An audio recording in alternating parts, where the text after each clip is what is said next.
You've been diagnosed with skin cancer, you know you're going to have a Mohs procedure, and they tell you you're going to have a forehead flap closure. Now, I know you've Googled it. Before you lose your shit, watch this video.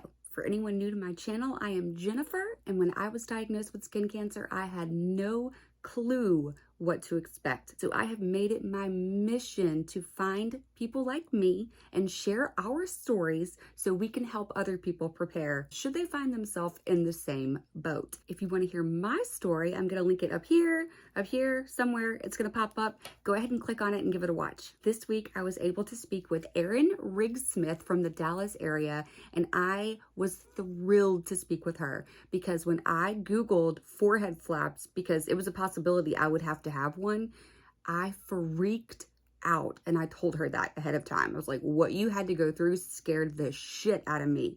So if you are ready to see the good, the bad, and the graphic of skin cancer, stick around. All right. So hello, Erin Riggsmith. Thank you so much for agreeing to meet with me and to tell us all about what happened with you. So please, before anything else, tell me a little about yourself. Well, I am a Texan, so I'm in the Dallas area. I grew up in a house built in 1920, and I think that's where a lot of my skin problems come from, is I grew up in a house that didn't have great AC, so I went swimming a lot.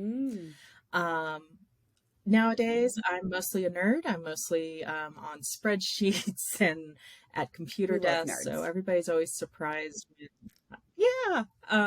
everybody's like, how did you get skin cancer? And I think what they're trying to say is like, you look like a nerd. You don't look like a beach babe. Go outside. Be, like suntan.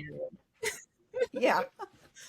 But yeah, go outside. I'm almost 40. Right. And I'm like, yeah, usually I don't choose to. But I've always loved the water. I've always loved swimming. And yeah, so I think that's what got me here. What else about me? Yeah, I'm a nerd. I used to work in a comic book shop. Now I work a corporate job doing spreadsheets all day. Got it. I love spreadsheets.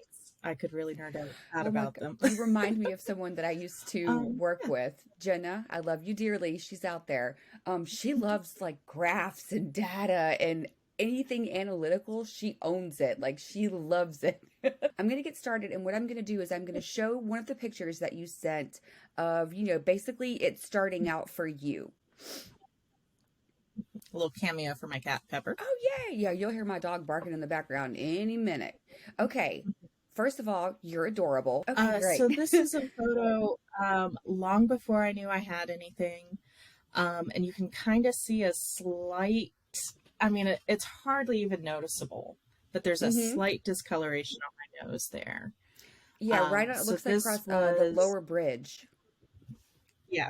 Okay, so let me. So I wanted to kind of show like just how innocent this thing started. Oh yeah, absolutely. So, and this was a couple years before, right? Mm-hmm. Yeah. Okay, what made you? Because they were asking me like, how long has that been there? And I was like, how long has it not been there? It's been there forever. Exactly. So, what was the catalyst to make you? I actually was going for a mole. Wow. There's a mole on my arm that I scraped on something. I don't even know. It was irritated, and so I went to go get the mole checked, and they're like, oh, the mole's fine. It's just a mole that got scratched on it. It's fine. Let's talk about your nose. And I was like, what about my nose? What's wrong with my nose? And I don't know if you can see, I have this raised spot here. And I thought that maybe something could happen with that. But no, it was a kind of red scaly patch on the right side of my nose. So this really came out of left field for you. Yeah, it did. And then so we did the biopsy, and it came back basal cell, and I was referred to a Mohs surgeon. And I was like, wait, we can't just, it has to be surgery. And she's like, yeah, it has to be surgery. So I went to the Mohs surgeon and did a consultation there. And he's like, yeah, we're going to have to do a whole, Mohs procedure. And given that it's the age that it is, you're going to need plastic surgery. So he referred me to a plastic surgeon he works with. And the plastic surgeon walked me through the different potential reconstructions. Because it all depended on how many layers of Mohs happened. Isn't that frustrating? Because you can't really prepare yourself for what is coming because there's no way to prepare. You don't know how bad it's going to be until it's done. Yeah. Yeah. That was the biggest hurdle for me, is not knowing how much my face was going to be rearranged. Yeah. And they gave so me hard. best case, worst case, and I was just one level shy of the worst case. They gave me like 5 different possibilities for how the reconstruction would go, and I was level 4 basically. The only way it could have been worse is if the Mohs had taken or weakened the cartilage enough that I would need to get cartilage taken from my ear to replace the cartilage. So I did not need to donate some Thank cartilage God it from didn't my come ear to that. my nose. That was the only, that was the only thing. So it was a skin graft from my hairline to my Erin, nose instead. Signal's being terrible. Give and me if 1 you second. ever Google what that procedure looks like, the Google image results are haunting. My husband looked at it and he terrifying.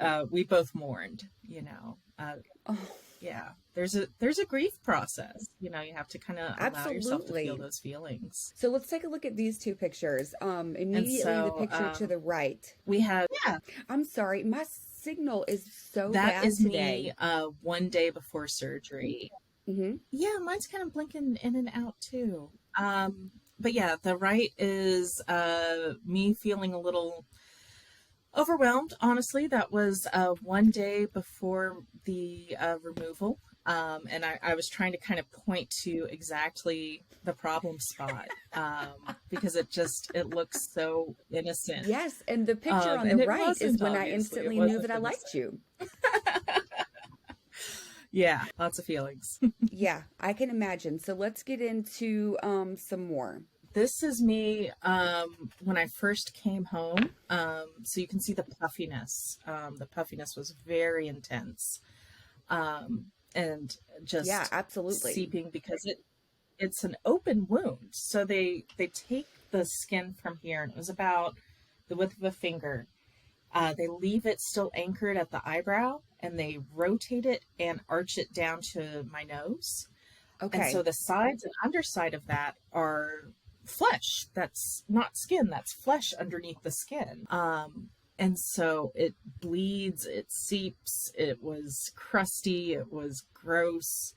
And that's a whole thing to go through too emotionally, is that you just don't look good, you don't feel good. And so I put that bandage underneath my nose just to kind of catch the weird drippings, because I was tired of just be sitting there and just feel things running down my nose. Mine was the leaking from the eye. Yeah, I was not prepared for that. And when you said that on one of your videos, I was like, kindred spirit. And, I feel like this should count towards a medical degree, the amount of wound care you have to do. Absolutely. Absolutely. I was lucky because my mom is a wound care nurse, and she came to town to kind of baby me a little bit. So That's probably know far more than I do. The day after my surgery, when we had to change the bandages for the first time, my husband was going to help me, and he tapped out. It was too much for him. He was just like, I can't do it. I feel sick. I feel queasy. And I was like, and then, that's very hard for someone to see, especially someone who loves you, who's afraid of hurting you, because, they're seeing it's a wound. And your body's processing it like a wound. You feel exhausted. You're healing so slowly, it feels like. And it's so much. It's so much. Okay, I want to get to the next little set of pictures. I can't thank you enough for sending these pictures, because they are everything that people need to see. And like you were saying before we recorded, to have the voice to go with them. They're not just, medical pictures with no feeling or, reason. I'm struggling today with the internet, but I should be able to edit most of this shit out. So this was actually an edit I made for a friend who was like, how much of that bandage is the wound area? And so that purplish pink is actually the line of the skin graft and what's laying over my Mm-hmm. nose. I went through a phase where I was just over bandaging it by quite a bit. So anybody else who goes down this path, you don't have to bandage it that much. Don't do that. Eventually, when I went for one of my follow-ups, the doctors were like, thinner lines, Erin. But so, No. for a while, like 1/3 of my face was bandages. And the amount of that skin graft was just that weird little squiggle down my nose. It's so bizarre, though. I mean, of course you want to protect it. Okay, so this is getting into the ones where I personally found these the most intriguing because we're finally seeing what's going Yeah. on under the bandages. Before we get into what's under the bandage, I want to take a minute to thank everyone who's taken the time to subscribe to my channel. I cannot express to you how much I appreciate your support. Without your views and your shares and your subscriptions, I would not be able to share these stories with you. So please take a minute if you haven't done so, click subscribe, share it, so people out there know that they are not alone and you are not alone. And so this is after the stitches on my forehead were taken out. So the skin graft where the skin was pulled together is very puffy, very irritated, but you can see that graft as it just lays over my nose. And I cannot stress enough for anybody going into this, it is going to be laying there. It's attached, at the anchor point and where it's reconstructing. The rest of it's just sitting there on top of your nose. And part of the wound care was getting Q-tips and cleaning underneath it, because you have to keep all that clean. So listen to your doctors, listen to your nurses, follow the wound care steps that they give you. It is a whole bunch of keeping things sanitary, keeping things clean, because that is a vulnerable part of your body during that time. Absolutely. And it's a weird part. And, like if I lay down on my side, I could feel the weight of it kind of shift. So, oh my gosh, I'm sorry, but that just sounds horrifying. It was so strange. My 7-year-old said my nose had a nose. Yeah, my your nose had a nose. My nose had a nose.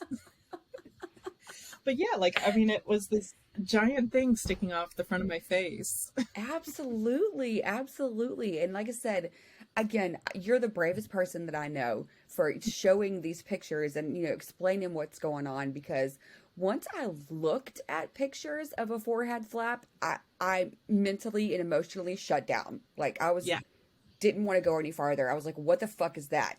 And so I cannot thank you enough for explaining what we're looking at. What was it like for you?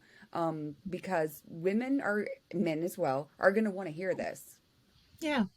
It's a huge blow to your ego and all that. And you might not think that you're vain. And I don't think I'm vain, but it is a blow to your identity.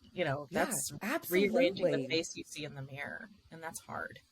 It's mourning the face that you've had up until that point. And not knowing what it'll look like on the other side. Yeah. And your forehead looks amazing. Thank you. Like even, right after this, he did a beautiful job on the forehead. Mm-hmm. All right. So I'm going to go on to the next little set of pictures. And these are happy pictures. Yeah. So it was another surgery.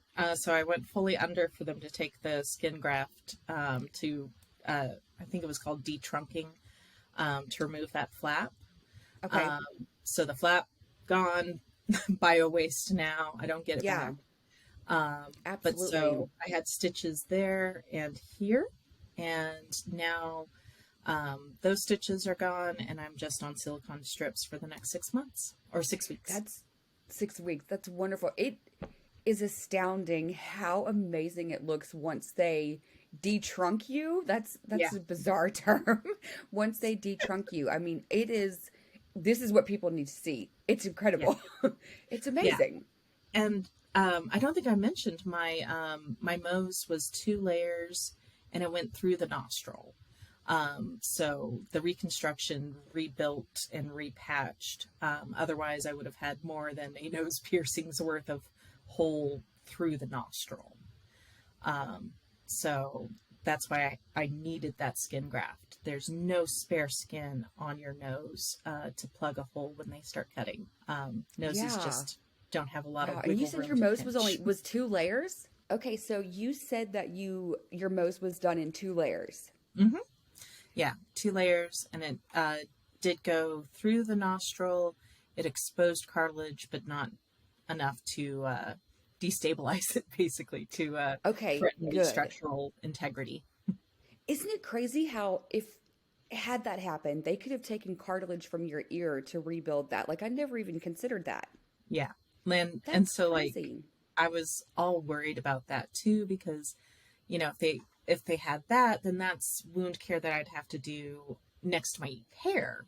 So then you have Yeah. to worry about what hair products and your hair getting into it. If you've ever had piercings, that's a whole nother level of making sure an area stays clean, doesn't get things in it. I'm very Yeah, grateful I didn't have to go to absolutely. that level. Yay. So how are you feeling now? Did you have a scar revision done? No, I Okay. opted out of that just Okay. because so I have technically had 3 surgeries in less than 2 months. Okay. Mohs was one surgery, plastic surgery round one, then plastic surgery round two. Okay. Okay. Um, and the scar revision would have been some more money on top of that. So I Yeah, opted no out of that. kidding. Okay, so you have to these strips are still from your original. Got Hmm. it. Got it. Yeah. So in your opinion, what was the worst part of your whole journey to date? What was the worst for you? The worst was the anticipation, the fear, like before getting Yes. it done. Um, Second worst was during the Mohs, because you're awake. They'd take a layer, they'd cauterize it, send me to the waiting room, Yeah. smelling my burnt flesh. Ugh. Like that It part was haunts you, gross. doesn't it? Yeah. Like So I've bad. seen and read people say, like, take audiobooks so, you can keep your mind busy. Um, I somehow missed the warnings about the smell. And there's nothing you could do to prevent it. It's going to happen. But just maybe take some perfume or potpourri to sniff in the car, like once you're done, just so you can Yeah. cleanse the palate. And then they were like, okay, well, you can go get lunch. And I was like, bleh. I know. Yeah, it's like I don't want barbecue for a while. I'm gonna have some bacon. But It was terrible. it was terrible. It was Oh terrible. man. Well, is there any part that They numbed me wasn't as so bad? Yeah, the numbing, bad. definitely. The numbing was good. I think the recovery, the pain level, after the reconstruction, and I'd seen, you and some others had talked about how the pain wasn't too bad. Hmm. Um, I was on Tylenol and off, the prescription stuff pretty fast. Hmm. Uh, the I think the hardest part of the recovery wasn't the pain, but just the tightness of my skin here, the itchiness, The having all those itchiness. stitches, just feeling that tug on my skin. Hmm. Um, that was that was uncomfortable, but not painful, Yeah. and that was nice. I got to bounce back from that a lot easier than actual pain. I Yeah. had gallbladder surgery in 2019. I broke my ankle in 2020, so unfortunately, I am very familiar with surgeries in the past 5 years. And all things considered, it was a less troublesome surgery than those had been. Yeah, which So is crazy. I know they rearranged my face, but Yes. less You pain. it's so bizarre how that works out. How did you feel going back to work? So at first, I was very nervous. Hmm. I work for a company of about 70 something people, so we're kind of small and Yeah. everybody knows everybody. And I knew people would be concerned and they'd ask questions, and just being prepared to answer those questions. Yeah. And people are always taken aback when you say skin cancer. I don't know what they expect when they see your face bandaged and they ask. because there's no good answer why your face is bandaged. Yeah. Like, I don't know what answer people go into expecting, but I'd say skin cancer, and you could see people just kind of like, oh, Hmm. and just kind of dealing with like, no, I'm okay. It's okay. Everything's okay. This is just part of the process. I'm healing. Everything's fine. You don't have to panic for me. You don't have to worry about me. I'm cool. Yes. It's Um, my experience that people and the people that I interacted with, when they think of, treating skin cancer, they think of like burning off a mole. And I'm like, no, they cut off your face. yeah. Yeah. People either tell me like, oh, I just had something removed off my arm. I'm like, there's no place to remove on a nose. There's no spare. It's not a Um, mole, it's growing in and it's spreading. yes. So You awful. know, or I think some people ask very personal questions because they want to check my history to theirs. They're like, well, why do you have it? Is there a family Yeah. history? What did you do to get it? And that's like, well, I'm this complexion in Texas. That's half of it. There's definitely a family history of it. Several of Yeah. my cousins, they're kind of sweating bullets now because I'm the youngest. I'm almost the youngest of my cousins, Yeah. and some of them are like, oh, Well, maybe I need, now you can just point him to the video and be like, just go yeah, watch the video. I explain everything. yeah, like don't go to this level. get to Oh my get to your gosh, yes. dermatologist now. Absolutely. So you mentioned that yours was just kind of like a scaly, itchy patch. Was there ever a scab or anything? Sometimes, and it would often get irritated by different skin products. So if Oh. I tried a new moisturizer or a foundation or a, drugstore sunscreen, sometimes Hmm. it seemed to irritate that and it would get scalier and sometimes scab. And I always just figured it was a reaction. It was just my skin being sensitive. I just figured, Yeah. oh, that brand is not for me, don't use that brand anymore. And I didn't think it was anything more ominous than that.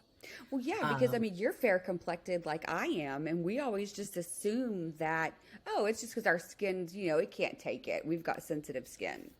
yeah. And I, I I can see how definitely that. have sensitive skin because my skin has gotten very irritated by various bandages that I've had through this process. And Yeah. I'd go to my doctor and be like, I'm breaking out. And they're like, yeah, well, you can take care of the scar or you can take care of the breakout. We're focusing on the scar right now. Yeah. Okay. Um, Okay. Okay. Fine. yeah, it's like, okay, well, so yeah. So if you do have something that has a recurring reaction to stress or new products or different products, it can't hurt to look at it and go get a dermatologist just to make sure that, what's the difference between skin cancer and sensitive skin. See Yeah. a doctor. See Definitely. a doctor. Now, did you wear a daily sunscreen before all of this? Very rarely. I wore Same. one that was like one of those SPF 30, Hmm. face moisturizer. I wasn't reapplying. I No. I wore sunscreen and never once reapplied until I was in my late 20s. And now, thanks to smartwatches that are waterproof, I can set a 60-minute timer to remind me, like, if I'm going to be out and about, like, hey, it's coming up, find your sunscreen. Yeah, um, I never reapplied. I took a lot of stock in that first layer of sunscreen, like, oh, this shit's gonna last all day. No, not the case. I once got really badly sunburned at a birthday party. It was a Hmm. outdoor lakeside birthday party, and I went to work the next day, and one of my coworkers is like, "Well, why didn't you get sunscreen?" I was like, "I got sunscreen. I just forgot to reapply." She's like, "You need to get the sunscreen that lasts all day." And she has a darker complexion, and I was like, "There's first of all, there's no sunscreen that lasts all day for anyone. Second of all, there's zero possibility of a sunscreen that lasts all day for someone this pale. Like the sun and I are Exactly. just never going to have that good relationship, you Oh, know? those beautiful, dark complected, sun kissed people will never understand. No, and she meant very well. She was Yes. trying to like help me find my options. And I'm like, I promise you, if you read the labels, you're supposed to Yeah. reapply. She was trying to help you find a miracle because it doesn't exist. Yeah. And so now since those things don't exist, you know, I have Yeah. the rash shirt for the pool. I wear a hat in the public pool. So if you're ever in the Dallas area and you see somebody wearing a hat out to here in the pool, I'm not even alone. I see a few of us, and I always give them the nod because I Oh, know where they're yeah. coming from. I've started Uh, wearing a big hat and I just feel fancy as hell. So I just, live it up yeah, when I got my big hat on. you know, and there's lots of options on Amazon for hats that Hmm. survive being rolled up and thrown in a purse or a bag that don't wrinkle too Yep. badly. Um, I've gotten to the point where I have like two hats kept in my car at all times, and uh, just double up. You know, have the sunscreen and the car in the car, have the sunscreen in your purse, have the Yep. hats, have so that you're never stepping outside without all of those options all at once. Okay. I have one final question for you and I'll let you get back to your day. If there is one thing that you could tell someone to help them feel more prepared for having a forehead flap, what would it be? My weird advice is get a tattoo. If you have a little time before you're going to be scheduling everything, which I wound up because between my Mohs surgeon and the plastic surgeon, there's actually several months delay between diagnosis and surgery. Okay, Uh, got it. I would recommend get a tattoo because it's a good practice in wound care, in experiencing pain, but in a way that you want. You know, you are changing your body in a way that you choose. When soon you're not going to get to choose. You know, this is changing your body in a way that you didn't want, that you don't expect, that you don't get to plan. But getting to pick a tattoo that is personal to you um, gives you a little bit of ownership over changing your body. And then, of course, wound care, scar care, tattoo care, they have a lot of overlap. So it's good practice of taking care of your body in that way when it's healing. So That I is recommend get a amazing tattoo. advice. That's amazing advice. As someone who also has, lots of tattoos, I didn't even make the connection with tattoo care and wound care. Hmm. So, you may have said this earlier when my internet was being a total bitch. Was it a basal cell, a squamous cell? It What was was it? basal. Basal It was cell? basal Okay. cell. And Erin, I had a very weird relationship with that diagnosis for a long time okay. because I felt like like I couldn't call it cancer because I, you know, I was telling somebody about it and they're like, cancer. And I'm like, it's little c cancer, you know, it's Yeah. cancer, it's serious, but it's not, you know, overwhelmingly serious. Mm-hmm. And so I did have to kind of decompress my feelings about that, and learn to just, yeah, it's cancer. Saying cancer scares people sometimes. You Yes. just have to prepare that within yourself so that you can tell people and then calm them down. You know, you have to be prepared. You have to take care of your own feelings so that you can take care of their feelings about you. So, Yeah. See, um, and I take the opposite approach because I'm like, I have cancer. No, we're not doing that. We're not doing that today. I have cancer. I know I've had that feeling too. Like, I was on an email chain and some balls got dropped and nobody did something for a few weeks. And they're like, Are oh you going man, to I'm so blame it on the cancer person? I know. And I was like, oh, sorry, we're behind on this. I'm like, I don't care. I've been out for cancer. You know, it's like, you didn't get it done, but I wasn't around to take care of it. So you're fine. You So know, yes, we can all be humble. I'm going to play the cancer card. I think Obviously know not your anymore. audience, play it when you need to play it. You know, one of the things I've started saying is, I fought the sun and the sun won one round. You know, I you like got that. I've threatened, you know, because the scar is going to be here for a little while. I've been threatening at work to tell new hires that it was an axe throwing accident at a company engagement. And two executives have told me to please not do that. New hires, totally, it was an axe. It was an axe to the face. Don't come to the company engagements. I work with inmates, and I told a couple of them that I got attacked by a bear because I was out for a couple weeks. Yeah, And I yeah, told a couple that it was an alligator. Like, I mean, why not? Dive yeah, in. yeah. You know, find the stories that let you feel proud, and sometimes you just need the stories that make people stop asking invasive questions too. hmm So, And uh, thank you for sharing your story because we are proof that while basal cell is very common and it is very rarely fatal, it is the most destructive form of skin cancer. Like, we're out here losing flesh. yeah, yeah. I made red skull jokes with a few people because 2 layers rearranged my face. So Absolutely. more layers of Mohs could have really done a lot more. I'm so glad though, because with where yours was, more layers would have been terrible. Absolutely terrible. Yeah. My mom was like, "Are you gonna have to get a nose job?" I'm like, "I don't know." you know. So yeah, I mean, you don't know what you don't know until you get into it, and you just kind of Absolutely. have to accept that Erin, in your heart.